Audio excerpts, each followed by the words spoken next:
सभी दर्शकों को मेरा नमस्कार। आप सभी का स्वागत है तिवारी एकेडमी में। कैसे हैं आप सब लोग? मुझे उम्मीद है कि आप बहुत ही स्वस्थ होंगे और बेहतर होंगे और जहां भी होंगे वहां मज़े कर रहे होंगे। दोस्तों, आज की इस वीडियो में आप जानते हैं कि हम बात करने वाले हैं कक्षा 12 के सामाजिक विज्ञान में राजनीति विज्ञान के भाग 2 के अंतर्गत आने वाले अध्याय 4 की। आप ये भी जानते हैं कि हम इसके पहले जो अध्याय हैं उन पर वीडियो बना चुके हैं और वो वीडियो हमने अपने चैनल की प्लेलिस्ट पर अपलोड कर दिए हैं। अगर आपने अब तक उन वीडियोस को नहीं देखा है तो मेरी आपसे गुजारिश है कि आप हमारे चैनल की प्लेलिस्ट पर जाएं और उन वीडियोस को ज़रूर देखें। अध्याय 4 का जो वीडियो आज हम बना रहे हैं इसका शीर्षक है भारत के विदेश संबंध। तो चलिए शुरू करते हैं। और मैं आपको बता दूं कि इस पूरे अध्याय में हम भारत के जो विदेशों के साथ संबंध है उस पर खुलकर विस्तार से चर्चा करेंगे। इसके साथ ही संविधान में उनके लिए क्या कुछ प्रावधान है, क्या लिखा गया है ना, हमारा संविधान क्या कहता है, इस पर भी थोड़ी बहुत चर्चा इस अध्याय में हम करने वाले हैं। लेकिन इस अध्याय की शुरुआत हम करते हैं एक शीर्षक के साथ में, जो क्या है, अंतर्राष्ट्रीय संदर्भ। समझिएगा ध्यान से। देखिए दोस्तों, मैं आपको एक बात बताऊं, भारत जो है ना, यहाँ पर जैसा कि लिखा हुआ है कि इसको आज़ादी जो है वो बहुत सरलता से नहीं मिली है ना। अब जब हम ये कहते हैं कि भारत को आज़ादी बहुत सरलता से नहीं मिली तो ऐसा लगता है कि हाँ, बात तो ठीक है, बहुत सरलता से तो नहीं मिली, काफ़ी संघर्ष करना पड़ा। लेकिन जितना हमने पढ़ा है, जितना हमने जाना है, यकीन मानिए ये संघर्ष उससे कहीं ज़्यादा है। जो लिखा गया है वो उतने अच्छे से बयान नहीं कर पाता, जो हमने पढ़ा है वो उतने अच्छे से हमें नहीं बता पाता उस संघर्ष के बारे में, उन परिस्थितियों के बारे में। हर नई बात, नई परिस्थिति, नए पहलू को छूती है। ठीक है, तो जैसे पहले ही वाक्य में क्या लिखा हुआ है कि भारत जो है वो बड़ी विकट और चुनौतीपूर्ण अंतर्राष्ट्रीय परिस्थितियों में आज़ाद हुआ है। इस चीज़ को आप समझिएगा कि परिस्थितियाँ जो थी वो अंतर्राष्ट्रीय भी थी और चुनौतीपूर्ण भी थी और बड़ी ही विकट भी थी। दोस्तों समझिएगा कि दुनिया जो है वो उस समय महायुद्ध की तबाही से बाहर ही निकली थी और उसके सामने एक सवाल बहुत ही ज़्यादा प्रमुख था। वो सवाल क्या था? वो सवाल था पुनर्निर्माण का। ठीक है ना दोस्तों, एक अंतर्राष्ट्रीय संस्था बनाने के प्रयास हो रहे थे, कोशिशें हो रही थी। और मैं आपको बता दूं कि जो उपनिवेशवाद है, आप तो जानते ही हैं क्या होता है ना। एक राष्ट्र का दूसरे राष्ट्र पर कब्जा कर लेना, उसके संसाधनों पर अपना आधिपत्य जमा लेना। तो दोस्तों, जो उपनिवेशवाद है उसकी समाप्ति के फलस्वरूप हुआ ये कि जो दुनिया का नक्शा था उस पर एक नए देश नमूदार हो रहे थे। और अगर बात करें नए देशों की तो इनके सामने लोकतंत्र कायम करने और अपनी जनता की भलाई करने की दोहरी चुनौती भी थी। दोस्तों, जब हमें आज़ादी मिली, जब हम स्वतंत्र हुए, तो उसके तुरंत बाद की बात करें तो भारत ने जो विदेश नीति अपनाई उनमें इन सारे सरोकारों की झलक हमें मिलती है। जो परिस्थितियाँ थी उसी हिसाब से हम काम करते हैं और जब हम काम करते हैं उसके कुछ परिणाम आते हैं और उन परिणामों में उस समय की परिस्थितियाँ परिलक्षित होती हैं, यानी दिखाई देती हैं। ठीक है ना, इसीलिए यहाँ पर ऐसा लिखा गया है कि सरोकारों की हम झलक पाते हैं उस विदेश नीति में जो स्वतंत्रता के तुरंत बाद भारत ने अपनाई। दोस्तों, अगर बात करें ना पूरे वैश्विक स्तर की, तो वैश्विक स्तर के जो ये सरोकार हैं, इनके अलावा भारत की कुछ अपनी चिंताएं भी थी। मैं आपको बता दूं दोस्तों, अंग्रेज़ सरकार अपने पीछे अंतर्राष्ट्रीय विवादों की एक पूरी विरासत छोड़ गई थी। समझिएगा, बंटवारे के कारण अलग से दबाव पैदा हुए थे और गरीबी मिटाने का काम सामने मुंह बाए खड़ा था। दोस्तों, कुल जमा इन्हीं संदर्भों के बीच भारत ने एक स्वतंत्र राष्ट्र राज्य के रूप में अंतर्राष्ट्रीय मामलों में भागीदारी यानी पार्टिसिपेशन शुरू किया।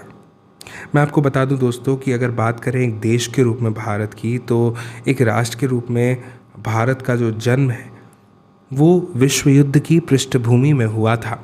हम इतिहास से बखूबी परिचित हैं, है ना। ऐसे में दोस्तों, भारत ने क्या किया, अपनी विदेश नीति में अन्य सभी देशों की संप्रभुता का सम्मान करने और शांति कायम करके अपनी सुरक्षा सुनिश्चित करने का लक्ष्य जो है उसे सामने रखा। दोस्तों, इस लक्ष्य की प्रतिध्वनि की जो अगर हम बात करें तो ये संविधान के नीति निर्देशक सिद्धांतों में सुनाई देती है। ये सब क्या है, इस पर हम और विस्तार से चर्चा कभी करेंगे। दोस्तों, जिस तरह से आप समझिए कि किसी व्यक्ति या परिवार का जो व्यवहार है उसको अंदरूनी और बाहरी कारक निर्देशित करते हैं, है ना, कि एक व्यक्ति का व्यवहार कैसे रहेगा, परिवार का व्यवहार कैसे रहेगा, तो उसके लिए तो अंदरूनी और बाहरी कारक दोनों ही जिम्मेदार है ना। तो उसी तरह से दोस्तों, एक देश की विदेश नीति पर भी घरेलू और अंतर्राष्ट्रीय वातावरण का खासा असर पड़ता है, हम देख सकते हैं। दोस्तों, आप जानते हैं ना कि हमारा देश विकासशील है।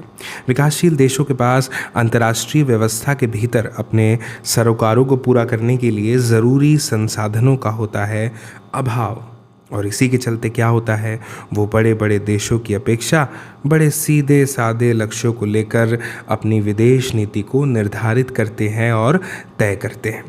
अब दोस्तों, यहाँ पर समझिएगा, ऐसे देशों का जोर इस बात पर होता है कि उनके पड़ोस में अमन चैन जो है वो कायम रहे और जो विकास है वो होता रहे, डेवलपमेंट रुकना नहीं चाहिए। दोस्तों, अगर बात करें तो इसके अलावा जो विकासशील देश हैं वो आर्थिक और सुरक्षा की दृष्टि से जो ज़्यादा ताकतवर देश होते हैं ना, उन पर ही निर्भर होते हैं। और दोस्तों, इस निर्भरता का भी उनकी विदेश नीति पर जब तब असर पड़ते रहता है। अगर बात करें तो जब दूसरा विश्व युद्ध हुआ था ना, उसके तुरंत बाद का जो समय था, जो दौर था, उसमें दोस्तों अनेक ऐसे विकासशील देश हैं जिन्होंने ताकतवर देशों की मर्जी को ध्यान में रखा और ध्यान में रखते हुए उनकी जो विदेश नीति है वो अपनाई। अब आपके मन में प्रश्न आ रहा होगा कि क्यों किया ऐसा, क्योंकि दोस्तों, इन देशों से इन्हें अनुदान और कर्ज भी मिल रहा था। दोस्तों, यही वो ख़ास वजह है जिससे क्या हुआ कि दुनिया के जो विभिन्न देश हैं वो दो खेमों में बट गए। एक खेमा कौन सा, संयुक्त राज्य अमेरिका का और उसके समर्थक देशों के प्रभाव वाला, और दूसरा खेमा कौन सा, सोवियत संघ के प्रभाव वाला। दोस्तों, हमने इसके बारे में समकालीन विश्व राजनीति नामक किताब में पढ़ा है ना, मुझे उम्मीद है आपको याद होगा। दोस्तों, हमने इस किताब में गुटनिरपेक्ष आंदोलन के बारे में भी पढ़ा था, है ना, कि भारत ने गुटनिरपेक्षता की नीति का अनुसरण किया था। दोस्तों, अब इस किताब में हम ये भी पढ़ चुके हैं कि शीत युद्ध के बाद अंतर्राष्ट्रीय संबंधों का संदर्भ पूरी तरह से बदल गया। बहरहाल दोस्तों, जब भारत आज़ाद हुआ था ना, स्वतंत्र हुआ था और अपनी विदेश नीति को तैयार कर रहा था, तब शीत युद्ध शुरू ही हुआ था और दुनिया बड़ी तेज़ी से दो खेमों में बंटती जा रही थी। आप ये देखिए, संविधान सभा की एक बहस के दौरान मार्च 1949 को जवाहरलाल नेहरू क्या कहते हैं, आज़ादी किन चीज़ों से बनती है, आज़ादी बुनियादी तौर पर विदेश संबंधों से ही बनी होती है, यही आज़ादी की कसौटी भी है, बाकी सारा कुछ तो स्थानीय स्वायत्तता है। एक बार विदेश संबंध आपके हाथ से निकलकर दूसरे के हाथ में चले जाएं, तो फिर जिस हद तक आपके हाथ से ये संबंध छूटे और जिन मसलों में छूटे, वहाँ तक आप आज़ाद नहीं रहते। दोस्तों, अब आगे बढ़ने से पहले आप इस बॉक्स को देखिए जो अभी आपको अपनी स्क्रीन पर दिखाई दे रहा है। इस बॉक्स का शीर्षक है संवैधानिक सिद्धांत। इसमें क्या लिखा है, इसमें लिखा है कि भारतीय संविधान के अनुच्छेद 51 में अंतर्राष्ट्रीय शांति और सुरक्षा के बढ़ावे के लिए राज्य के नीति निर्देशक सिद्धांत के हवाले से कहा गया है। क्या कहा गया है कि राज्य सबसे पहले अंतर्राष्ट्रीय शांति और सुरक्षा की अभिवृद्धि का, दूसरा राष्ट्रों के बीच न्याय संगत और सम्मानपूर्ण संबंधों को बनाए रखने का, तीसरे में लिखा है संगठित लोगों के एक दूसरे से व्यवहारों में अंतर्राष्ट्रीय विधि और संधि बाध्यताओं के प्रति आदर बढ़ाने का, और चौथे में लिखा है अंतर्राष्ट्रीय विवादों को माध्यस्थम द्वारा निपटारे के लिए प्रोत्साहन देने का प्रयास करेगा। दोस्तों, मुझे उम्मीद है कि आपको ये बात समझ में आई होगी, सरल भाषा में लिखी थी। ठीक है, अब हम आगे बढ़ते हैं और देखते हैं कि आगे क्या दिया है। एक प्रश्न है हमारे सामने कि क्या 1950 और 1960 के दशक की विश्व राजनीति में भारत इन दोनों में से किसी खेमे में शामिल था? क्या भारत अपनी विदेश नीति को शांतिपूर्ण ढंग से लागू करने और अंतर्राष्ट्रीय झगड़ों से बचे रहने में सफल रहा? ठीक है, समझते हैं बहुत ध्यान से। पहले देखते हैं गुट निरपेक्षता नीति को।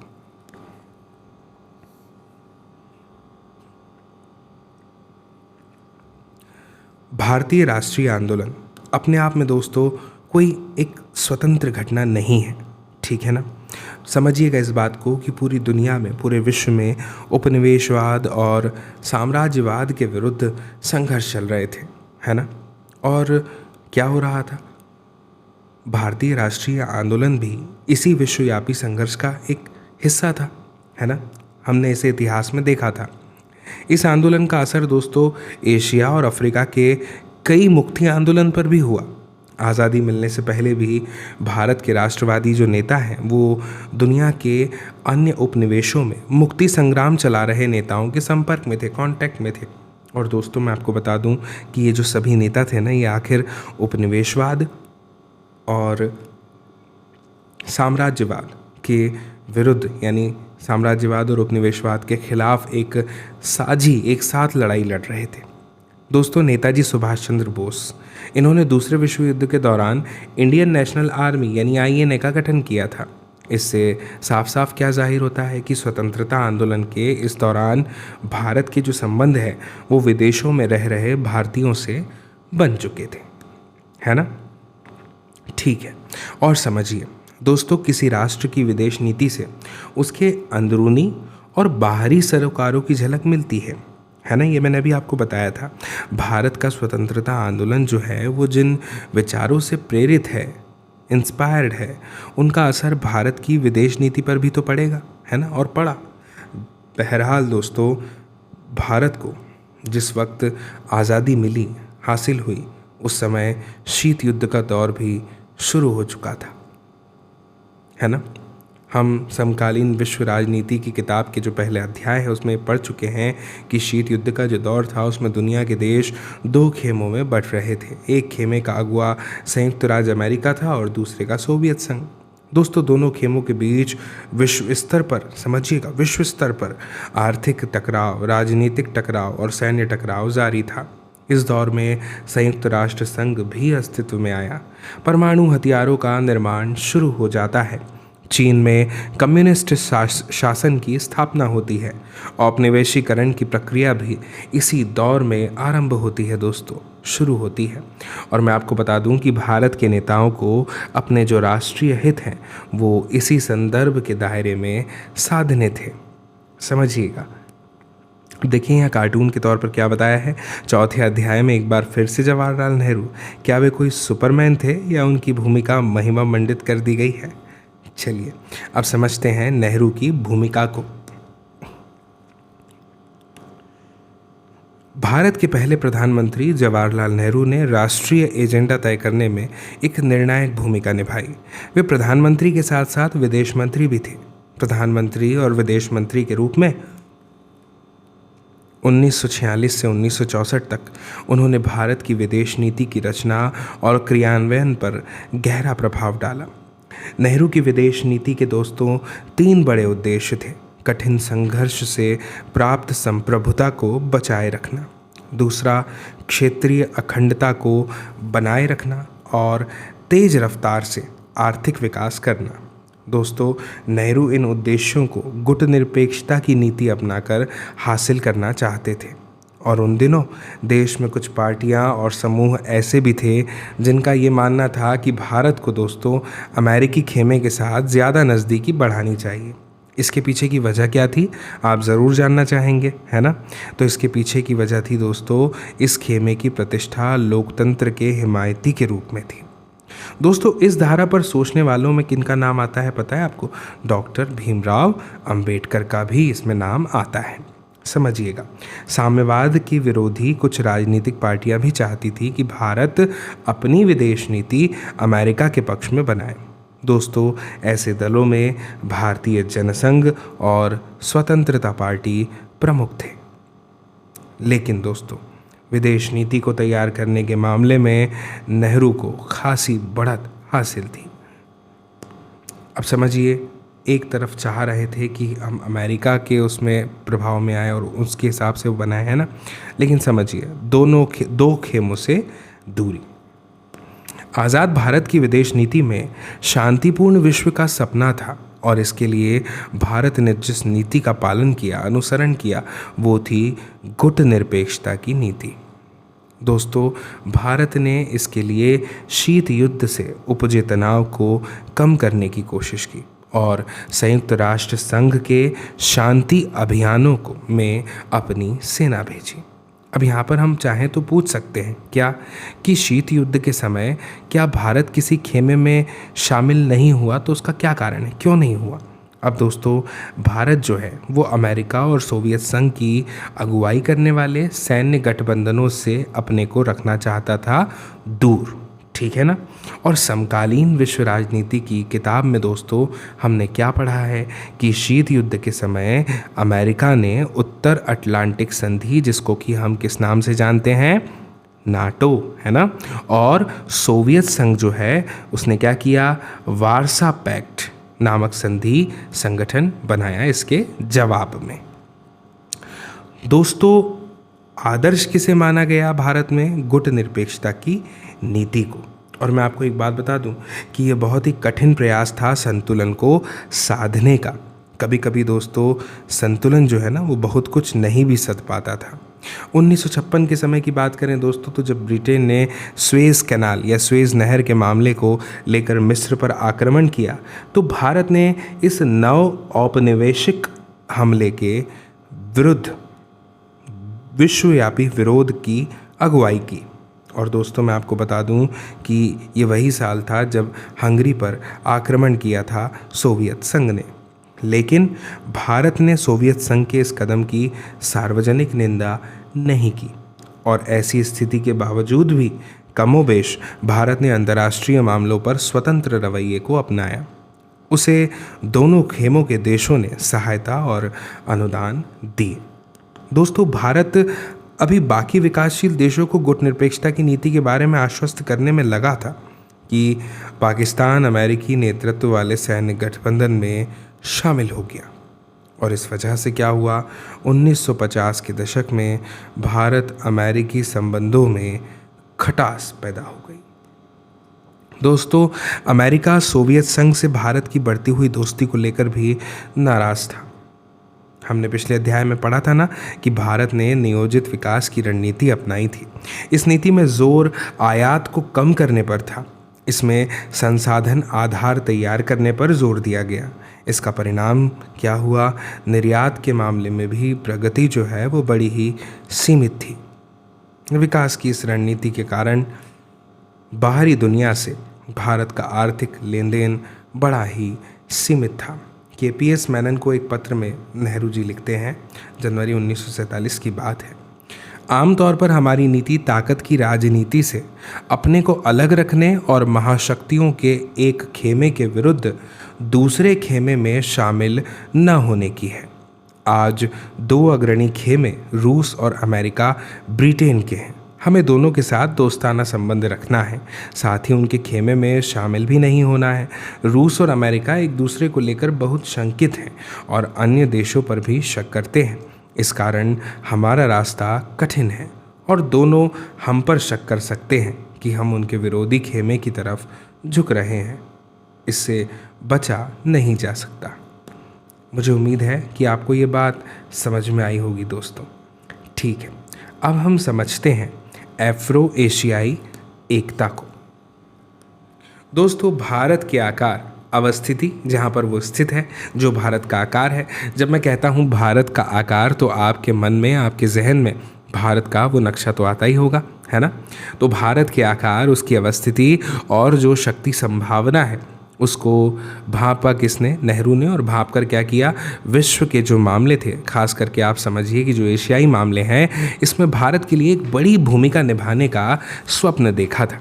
दोस्तों, नेहरू का जो दौर था उसमें भारत ने एशिया और अफ्रीका के 9 स्वतंत्र देशों के साथ संपर्क बनाए थे।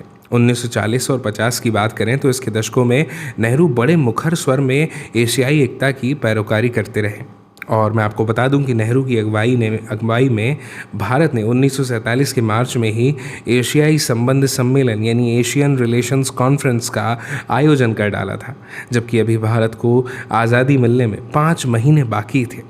दोस्तों, भारत ने इंडोनेशिया की आज़ादी के लिए कई सारे प्रयास किए, भरपूर प्रयास किए। दोस्तों, भारत क्या चाहता था कि इंडोनेशिया डच औपनिवेशिक शासन से यथासंभव शीघ्र ही मुक्त हो जाए। और मैं आपको बता दूं दोस्तों कि इसलिए भारत ने 1949 में इंडोनेशिया के स्वतंत्रता संग्राम के समर्थन में एक अंतर्राष्ट्रीय सम्मेलन भी किया।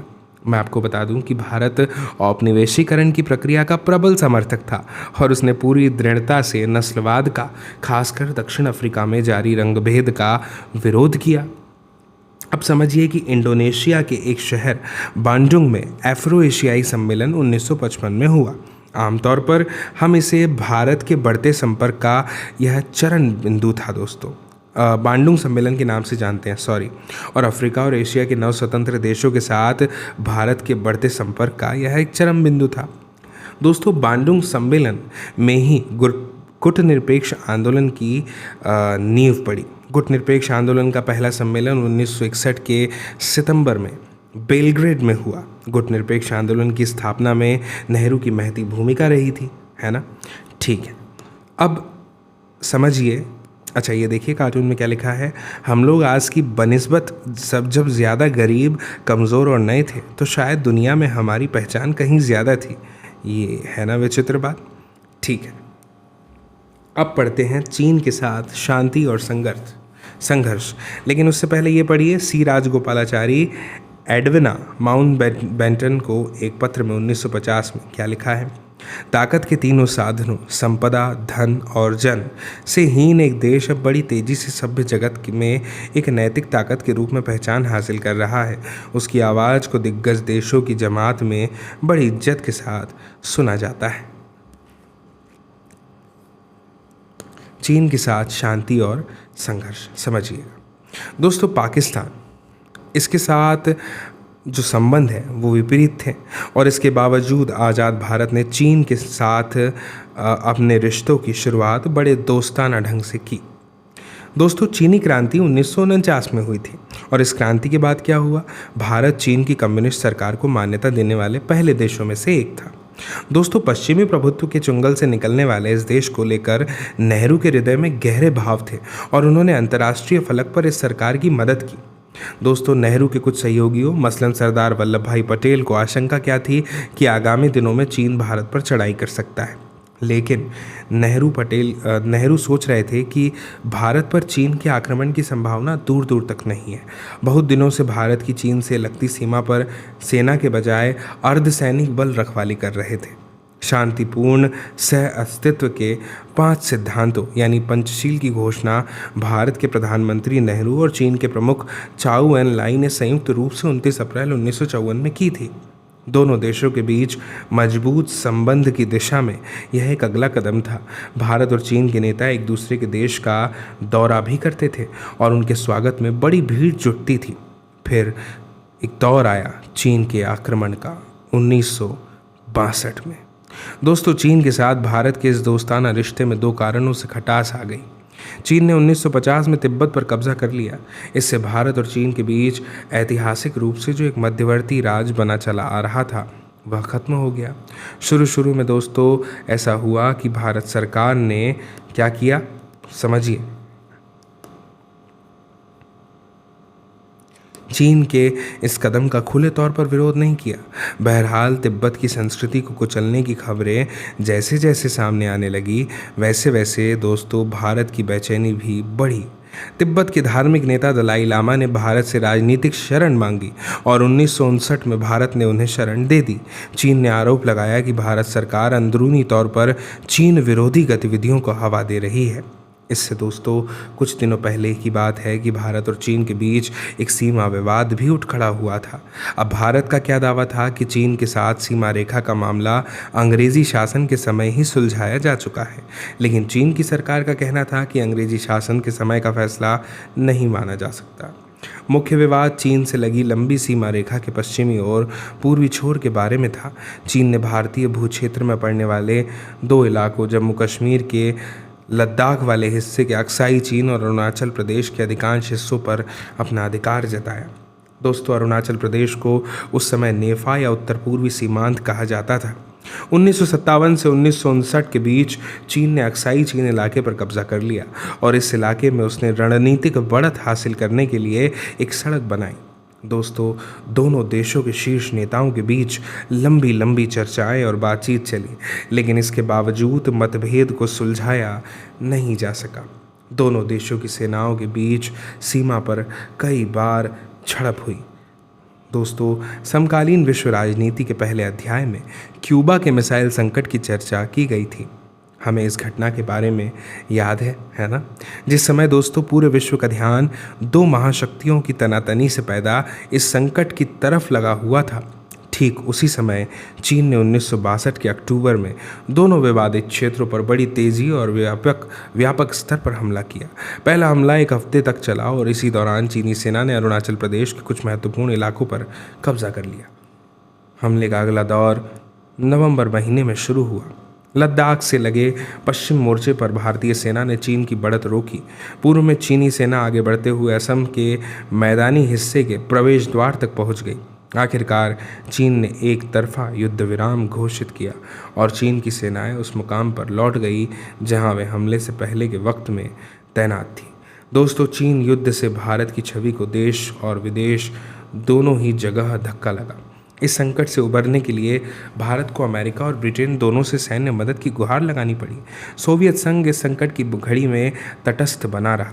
चीन युद्ध से भारतीय राष्ट्रीय स्वाभिमान को चोट पहुंची, लेकिन इसके साथ साथ राष्ट्र भावना भी बलवती हुई। कुछ प्रमुख सैन्य कमांडरों ने या तो इस्तीफा दे दिया था या अवकाश ग्रहण कर लिया। नेहरू के नज़दीकी सहयोगी और तत्कालीन रक्षा मंत्री वी.के. कृष्ण मेनन को भी मंत्रिमंडल छोड़ना पड़ा। नेहरू की छवि भी थोड़ी धूमिल हुई। चीन के इरादों को समय रहते न भांप सकने और सैन्य तैयारी न कर पाने को लेकर नेहरू की बड़ी आलोचना हुई।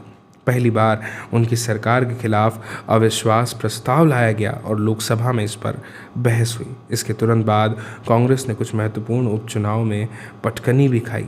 देश का राजनीतिक मानस बदलने लगा था। क्या लिखा है? सी राजगोपालाचारी एक पत्र में दिसंबर 1956 में, सच कहूँ तो उनको लेकर मेरे मन में बड़े अच्छे भाव जगे। चाउ एन लाई। मेरा ख्याल है कि चीन के शासनाध्यक्ष अच्छे इंसान हैं और उन पर भरोसा किया जा सकता है।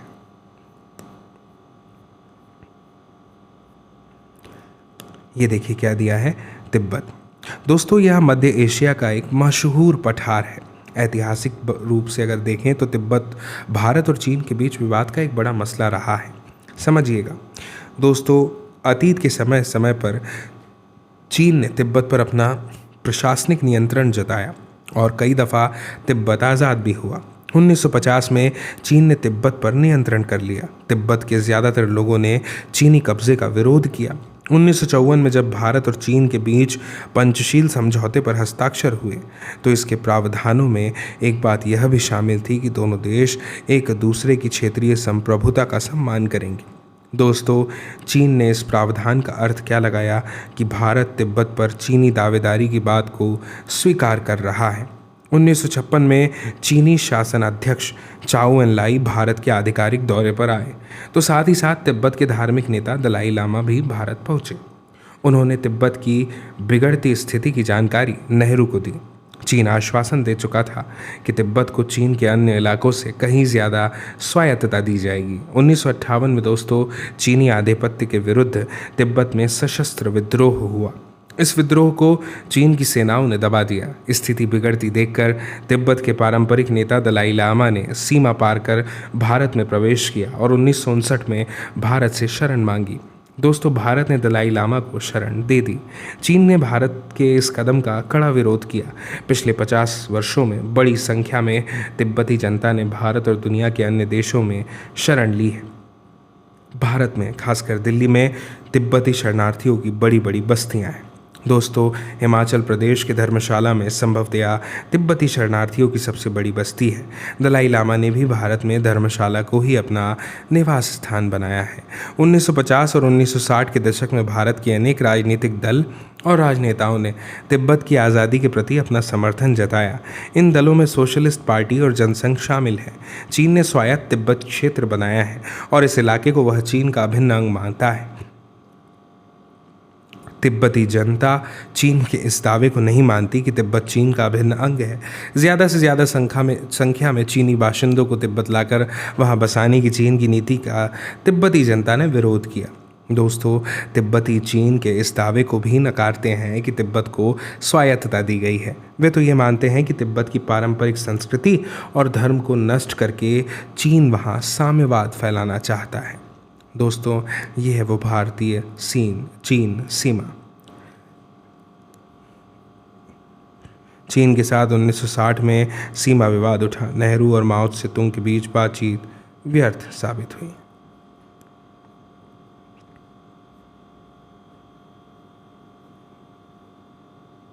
वी.के. कृष्ण मेनन, राजनयिक और मंत्री, 1934 से 1947 के बीच इंग्लैंड की लेबर पार्टी में सक्रिय।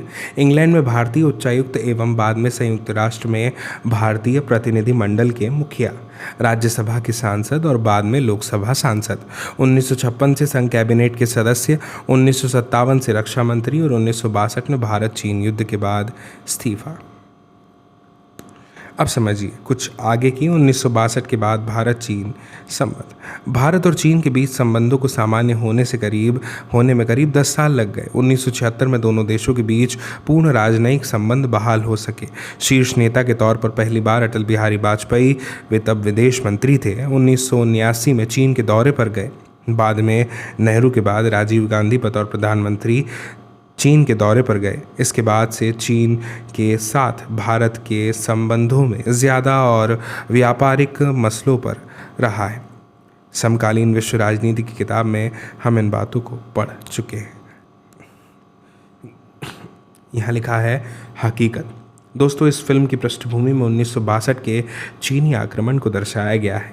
भारतीय सेना की एक छोटी सी टुकड़ी लद्दाख क्षेत्र में घिर गई है। सेना का कप्तान बहादुर सिंह स्थानीय घुमंतु कबीले की एक लड़की कम्मो की मदद से इस टुकड़ी को बाहर निकालने की कोशिश करता है। इस कोशिश में बहादुर सिंह और कम्मो दोनों शहीद हो जाते हैं। भारतीय टुकड़ी के जवान पूरे प्राणपण से चीनी हमलावरों से मुकाबला करते हैं, परंतु अंततः उन्हें अपनी जान न्यौछावर करनी पड़ती है। यह फिल्म सेना के जवान के सामने आने वाली चुनौतियों, दिक्कतों के साथ साथ चीनी विश्वासघात से उपजी राजनीतिक निराशा का भी मुआयना करती है। इस फिल्म में युद्ध के दृश्य को रचने के लिए डॉक्यूमेंट्री फुटेज का काफ़ी इस्तेमाल किया गया है। हकीकत युद्ध पर आधारित फिल्मों की विधा में अहम स्थान रखती है। ये 1964 में रिलीज़ हुई थी। इसके निर्देशक चेतन आनंद है और अभिनय इसमें धर्मेंद्र, प्रिया राजवंश, बलराज साहनी, जयंत सुधीर, संजय खान और विजय आनंद ने किया है। ठीक है दोस्तों, भारत चीन संघर्ष का जो असर है ना, वो विपक्षी दलों पर भी हुआ। और समझने वाली बात यह है कि इस युद्ध और चीन सोवियत संघ के बीच बढ़ते जो मतभेद थे, उससे क्या हुआ कि भारतीय कम्युनिस्ट पार्टी यानी भाकपा के अंदर बड़ी उठापटक मची। सोवियत संघ का पक्षधर खेमा भाकपा में ही रहा और उसने कांग्रेस के साथ नज़दीकी बढ़ाई। दोस्तों, दूसरे खेमे की बात करें तो दूसरा खेमा कुछ समय के लिए चीन का पक्षधर रहा और यह खेमा कांग्रेस के साथ समझिए कि किसी भी तरह की नज़दीकी के खिलाफ था। भारतीय कम्युनिस्ट पार्टी 1964 में टूट गई। इस पार्टी के भीतर जो खेमा चीन का पक्षधर था, उसने दोस्तों मार्क्सवादी भारतीय कम्युनिस्ट पार्टी CPIM यानी माकपा बनाई। चीन युद्ध के क्रम में माकपा के कई नेताओं को चीन का पक्ष लेने के आरोप में गिरफ्तार किया गया। क्या कहा मैंने, समझिए दोस्तों, इसी पार्टी के भीतर, भारतीय कम्युनिस्ट पार्टी के भीतर यहाँ पे लिखा हुआ है कि जो खेमा चीन का पक्षधर था, उसने मार्क्सवादी भारतीय कम्युनिस्ट पार्टी बनाई। दोस्तों, चीन के साथ हुए युद्ध ने भारत के नेताओं को पूर्वोत्तर ही डावाडोल स्थिति के प्रति सचेत किया। यह इलाका अत्यंत पिछड़ी दशा में था और अलग अलग पड़ गया। राष्ट्रीय एकता और अखंडता के लिहाज से भी यह इलाका चुनौतीपूर्ण था। चीन युद्ध के तुरंत बाद इस इलाके को नई तरतीब में ढालने की कोशिशें शुरू की गई। नागालैंड को प्रांत का दर्जा दिया गया। मणिपुर और त्रिपुरा हालांकि केंद्र शासित प्रदेश थे, लेकिन उन्हें अपनी विधानसभा के निर्वाचन का अधिकार मिला। अब समझिए पाकिस्तान के साथ युद्ध और शांति।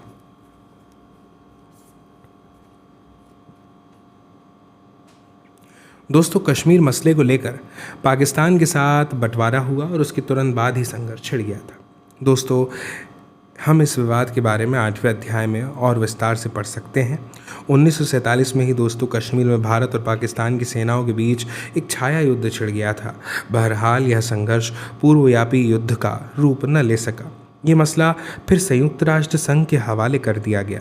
संयुक्त राज्य अमेरिका और चीन के साथ भारत के संबंधों के लिहाज से पाकिस्तान एक महत्वपूर्ण घटक रहा है। दोस्तों, कश्मीर के सवाल पर हुए संघर्ष के बावजूद भारत और पाकिस्तान की सरकारों के बीच सहयोग संबंध कायम हुए। दोनों सरकारों ने मिलजुल कर प्रयास किया कि बंटवारे के समय जो महिलाएं अपहृत हुई थी उन्हें अपने परिवार के पास वापस लौटाया जा सके।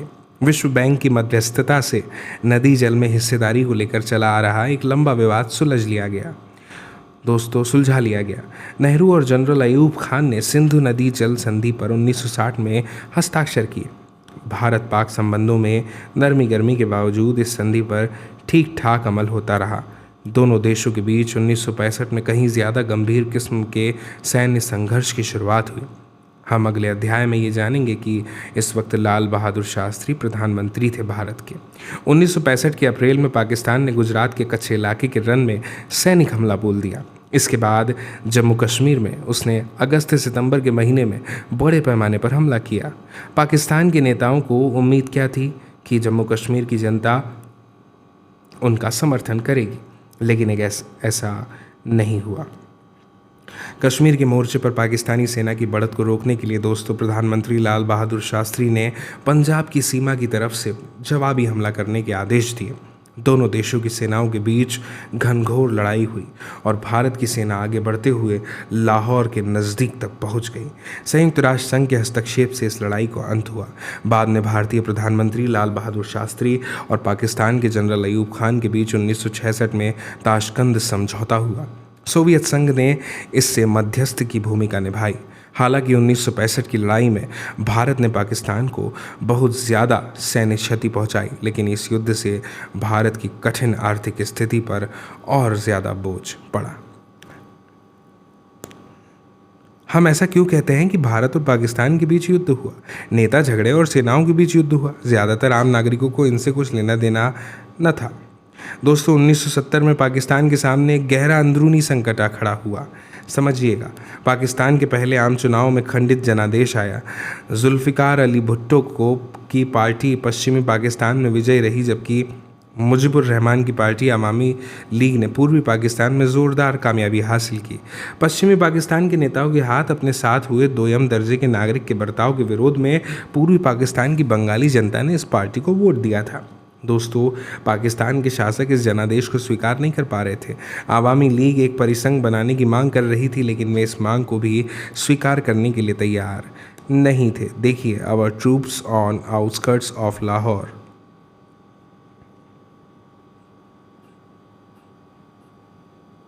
इस बात से ऐसा जान पड़ता है कि भारत सोवियत खेमे में शामिल हो गया था। क्या सोवियत संघ के साथ इस 20 वर्षीय संधि पर हस्ताक्षर करने के बावजूद हम कह सकते हैं कि भारत गुटनिरपेक्षता की नीति पर अमल कर रहा था? समझिए दोस्तों, इसी की जगह पाकिस्तानी सेना ने 1971 में शेख मुजीब को गिरफ्तार कर लिया और पूर्वी पाकिस्तान के लोगों पर जुल्म ढाने शुरू किए। जवाब में क्या हुआ? पूर्वी पाकिस्तान की जनता ने अपने इलाके यानी मौजूदा बांग्लादेश को पाकिस्तान से मुक्त कराने के लिए संघर्ष छेड़ दिया और फिर 1971 में पूरे साल भारत को 80 लाख शरणार्थियों का बोझ झेलना पड़ा। ये शरणार्थी पूर्वी पाकिस्तान से भागकर भारत के नज़दीकी इलाकों में शरण लिए हुए थे। दोस्तों, भारत ने बांग्लादेश के मुक्ति संग्राम को नैतिक समर्थन और भौतिक सहायता दी। पाकिस्तान ने आरोप लगाया कि भारत उसे तोड़ने की साजिश कर रहा है। पाकिस्तान को अमेरिका और चीन ने मदद की। 1960 के दशक में अमेरिका और चीन के बीच संबंधों को सामान्य करने की कोशिश चल रही थी और इससे एशिया में सत्ता समीकरण नया रूप ले रहा था। अमेरिकी राष्ट्रपति रिचर्ड नक्सन के सलाहकार हेनरी किसिंजर ने 1971 के जुलाई में पाकिस्तान होते हुए गुपचुप चीन का दौरा किया। अमेरिका पाकिस्तान चीन की धुरी बनती देख भारत ने इसके जवाब में सोवियत संघ के साथ 1971 में शांति और मित्रता की एक 20 वर्षीय संधि पर दस्तखत किए। संधि से भारत को इस बात का आश्वासन मिला कि हमला होने की सूरत में सोवियत संघ भारत की मदद करेगा। महीनों राजनयिक तनाव और सैन्य तैनाती के बाद 1971 के दिसंबर में भारत और पाकिस्तान के बीच एक पूर्णव्यापी युद्ध छिड़ गया। पाकिस्तान के लड़ाकू विमानों ने पंजाब और राजस्थान पर हमले किए, जबकि उसकी सेना ने जम्मू कश्मीर में अपना मोर्चा खोला। जवाब में भारत ने अपनी वायुसेना, नौसेना और थल सेना के बूते पश्चिमी और पूर्वी मोर्चे से कार्रवाई की। स्थानीय लोगों के समर्थन और स्वागत के बीच भारतीय सेना पूर्वी पाकिस्तान में तेजी से आगे बढ़ी। 10 दिनों के अंदर भारतीय सेना ने ढाका को 3 तरफ से घेर लिया और अपने 90,000 सैनिकों के साथ पाकिस्तानी सेना को आत्मसमर्पण करना पड़ा। बांग्लादेश के रूप में स्वतंत्र राष्ट्र के उदय के साथ भारतीय सेना ने अपनी तरफ से एक तरफा युद्ध विराम घोषित किया। बाद में 3 जुलाई 1972 को इंदिरा गांधी और जुल्फ़िकार अली भुट्टो के बीच मामला शिमला समझौते पर दस्तखत हुए और इससे अमन की बहाली हुई। कुछ आगे की बात करते हैं। कारगिल संघर्ष 1999 के शुरुआती महीनों में दोस्तों भारतीय इलाके की नियंत्रण सीमा रेखा के कई ठिकानों जैसे कि द्रास, मास्को, काक्सर और बतालिक पर अपने को मुजाहिदीन बताने वाले ने कब्जा कर लिया था। पाकिस्तानी सेना की इसमें मिलीभगत भांप कर भारतीय सेना इस कब्जे के खिलाफ हरकत में आई। इससे दोनों देशों के बीच संघर्ष छिड़ गया। इसे कारगिल की लड़ाई के नाम से जाना जाता है। 1999 के मई जून में यह लड़ाई जारी रही। 26 जुलाई 1999 तक भारत अपने अधिकतर ठिकानों पर पुनः अधिकार कर चुका था।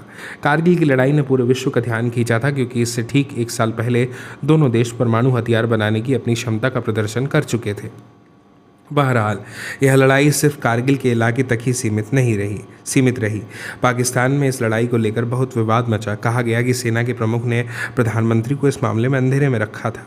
इस लड़ाई के तुरंत बाद पाकिस्तान की हुकूमत पर जनरल परवेज़ मुशर्रफ की अगुवाई में पाकिस्तानी सेना ने नियंत्रण कर लिया।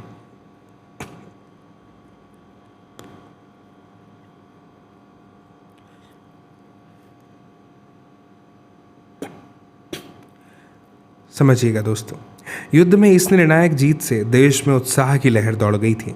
अधिकांश भारतीयों ने इसे गौरव की घड़ी के रूप में देखा और माना कि भारत का सैन्य पराक्रम प्रबल हुआ है। हम अगले अध्याय में ये देखेंगे कि इंदिरा गांधी इस वक्त भारत की प्रधानमंत्री थी। 1971 में लोकसभा चुनाव में उन्हें विजय मिली थी। 1971 की जंग के बाद इंदिरा गांधी की लोकप्रियता को 4 चांद लग गए। इस युद्ध के बाद अधिकतर राज्यों में विधानसभा के चुनाव हुए और अनेक राज्यों में कांग्रेस पार्टी बड़े बहुमत से जीती। भारत ने अपने सीमित संसाधनों के साथ नियोजित विकास की शुरुआत की थी। पड़ोसी देशों के साथ संघर्ष के कारण पंचवर्षीय योजना पटरी से उतर गई। 1962 के बाद भारत को अपने सीमित संसाधन खासतौर से रक्षा क्षेत्र में लगाने पड़े। भारत को अपने सैन्य ढांचे के आधुनिकीकरण करना पड़ा। 1962 में रक्षा उत्पाद विभाग और 1965 में रक्षा आपूर्ति विभाग की स्थापना हुई। तीसरी पंचवर्षीय योजना 1961-66 पर असर पड़ा और इसके बाद लगातार 3 एक वर्षीय योजना पर अमल हुआ। चौथी पंचवर्षीय योजना 1969 में ही शुरू हो सकी। युद्ध के बाद भारत का रक्षा व्यय बहुत ज़्यादा बढ़ गया। अब बात करते हैं भारत की परमाणु नीति की। दोस्तों, इस दौर की एक खास बात थी कि भारत का परमाणु विस्फोट। भारत ने 1974 के मई में परमाणु परीक्षण किया। समझिएगा, तेज गति से आधुनिक भारत के निर्माण के लिए नेहरू ने हमेशा विज्ञान और प्रौद्योगिकी पर अपना विश्वास जताया था और हमें ये भी बताया है कि नेहरू की औद्योगिकरण की जो नीति है उसका एक महत्वपूर्ण घटक है परमाणु कार्यक्रम था। दोस्तों, इसकी शुरुआत की बात करें तो 1940 के दशक के जो अंतिम वर्ष थे उनमें होमी जहांगीर भाभा के निर्देशन में इनकी शुरुआत हो चुकी थी। दोस्तों, भारत शांतिपूर्ण उद्देश्यों में इस्तेमाल के लिए अणु ऊर्जा बनाना चाहता था। नेहरू परमाणु हथियारों के खिलाफ थे। उन्होंने महाशक्तियों पर व्यापक परमाणु निरस्त्रीकरण के लिए जोर दिया। बहरहाल परमाणु आयुधों में बढ़ोतरी होती रही। साम्यवादी शासन वाले चीन ने 1964 के अक्टूबर में परमाणु परीक्षण किया अणुशक्ति संपन्न बिरादरी यानी संयुक्त राज्य अमेरिका, सोवियत संघ, ब्रिटेन, फ्रांस और चीन ने, जो संयुक्त राष्ट्र संघ की सुरक्षा परिषद के स्थायी सदस्य भी थे, दुनिया के अन्य देशों पर 1968 की परमाणु अप्रसार संधि को थोपना चाहा। भारत हमेशा से इस संधि को भेदभावपूर्ण मानता आया था। भारत ने इस पर दस्तखत करने से इनकार कर दिया था। भारत ने जब अपना पहला परमाणु परीक्षण किया तो इसे उसने शांतिपूर्ण परीक्षण करार दिया। भारत का कहना था कि वह अणुशक्ति को सिर्फ शांतिपूर्ण उद्देश्यों में इस्तेमाल करने की अपनी नीति के प्रति दृढ़ संकल्प है। जिस वक्त परमाणु परीक्षण किया गया था वह दौर घरेलू राजनीति के लिहाज से बड़ा कठिन था। 1973 में अरब इजराइल युद्ध हुआ था। इसके बाद पूरे विश्व में तेल के लिए हाहाकार मचा हुआ था। अरब राष्ट्रों ने तेल के दामों में भारी वृद्धि कर दी थी। भारत इस वजह से आर्थिक समस्याओं से घिर गया था। भारत में मुद्रास्फीति बहुत ज़्यादा बढ़ गई, जैसा कि हम 6ठे अध्याय में देखेंगे।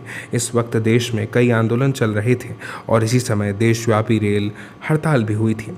दोस्तों, हालांकि राजनीतिक दलों के बीच विदेश नीति के बारे में छोटे मोटे मतभेद ज़रूर हैं, लेकिन भारतीय राजनीति में विभिन्न दलों के बीच राष्ट्रीय अखंडता, अंतर्राष्ट्रीय सीमा रेखा की सुरक्षा तथा राष्ट्रीय हित के मसलों पर व्यापक सहमति है। इस कारण हम देखते हैं कि 1962 और 1971 के बीच जब भारत ने 3 युद्धों का सामना किया और उसके बाद के समय में भी जब समय समय पर कई पार्टियों ने सरकार बनाई, विदेश नीति की भूमिका पार्टी की राजनीति में बड़ी सीमित रही। अब कुछ आगे की में देखते हैं भारत का परमाणु कार्यक्रम। भारत ने परमाणु अप्रसार के लक्ष्य को ध्यान में रखकर की गई संधियों का विरोध किया, क्योंकि ये संधियां उन्हीं देशों पर लागू होने को थी जो परमाणु शक्ति से हीन थे। इन संधियों के द्वारा परमाणु हथियारों से लैस देशों की जमात के परमाणु शक्ति पर एकाधिकार को वैधता दी जा रही थी। दोस्तों, इसी कारण 1995 में क्या हुआ, जब परमाणु अप्रसार संधि को अनियत काल के लिए बढ़ा दिया गया तो भारत ने इसका विरोध किया और उसने व्यापक परमाणु परीक्षण प्रतिबंध संधि, comprehensive test ban treaty CTBT पर भी हस्ताक्षर करने से इनकार कर दिया। दोस्तों, भारत ने 1998 के मई में परमाणु परीक्षण किए और ये जताया कि उसके पास सैन्य उद्देश्यों के लिए अणुशक्ति को इस्तेमाल में लाने की क्षमता है। इसके तुरंत बाद पाकिस्तान ने भी परमाणु परीक्षण किए। इससे क्षेत्र में परमाणु युद्ध की आशंका को बल मिल गया। अंतर्राष्ट्रीय बिरादरी भारतीय उपमहाद्वीप में हुए इस परमाणु परीक्षण को लेकर बहुत नाराज थी और उसने भारत तथा पाकिस्तान दोनों पर कुछ प्रतिबंध लगाए, जिन्हें बाद में हटा लिया गया। भारत की परमाणु नीति में सैद्धांतिक तौर पर यह बात स्वीकार की गई है कि भारत अपनी रक्षा के लिए परमाणु हथियार रखेगा, लेकिन इन हथियारों का प्रयोग पहले नहीं करेगा।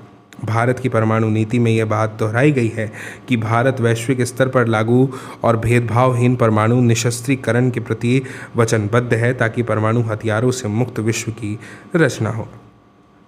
अब समझिएगा विश्व राजनीति के बदलते समीकरण।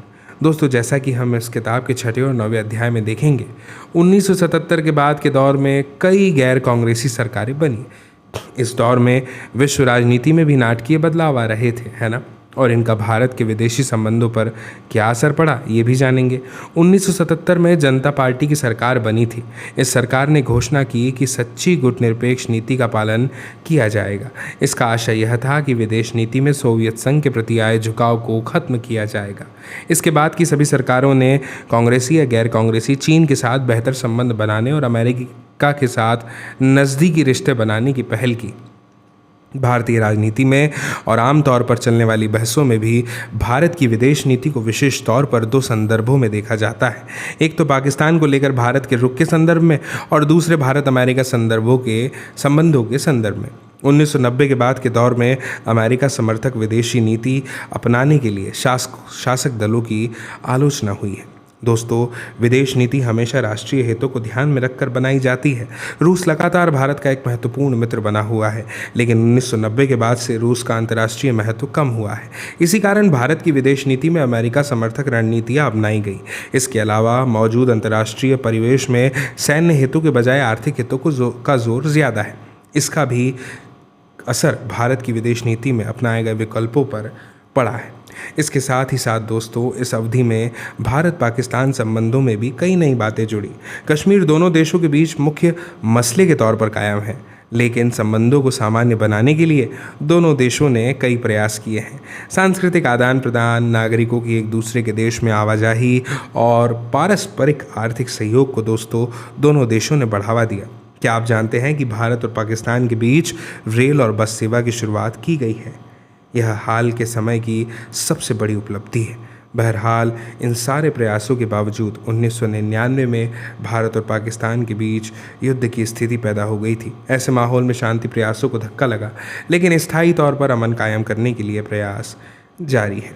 दोस्तों, मुझे उम्मीद है कि आपको यह अध्याय, यह वीडियो ज़रूर समझ में आया होगा और मेरी आपसे यह अपेक्षा, आशा, उम्मीद है कि अगर ये वीडियो आपको समझ आया है तो आप ज़रूर इस वीडियो को पसंद करेंगे और इसकी लिंक को साझा करेंगे, शेयर करेंगे अपने दोस्तों, साथियों, मित्रों, सहपाठियों, परिजनों के साथ में, ताकि वे लोग भी देख पाएँ इस वीडियो को, समझ पाएँ इस जानकारी को। बाकी आपसे जल्दी मुलाकात होगी अगले अध्याय के साथ, अगले वीडियो में। तब तक के लिए आप सभी को मेरा नमस्कार।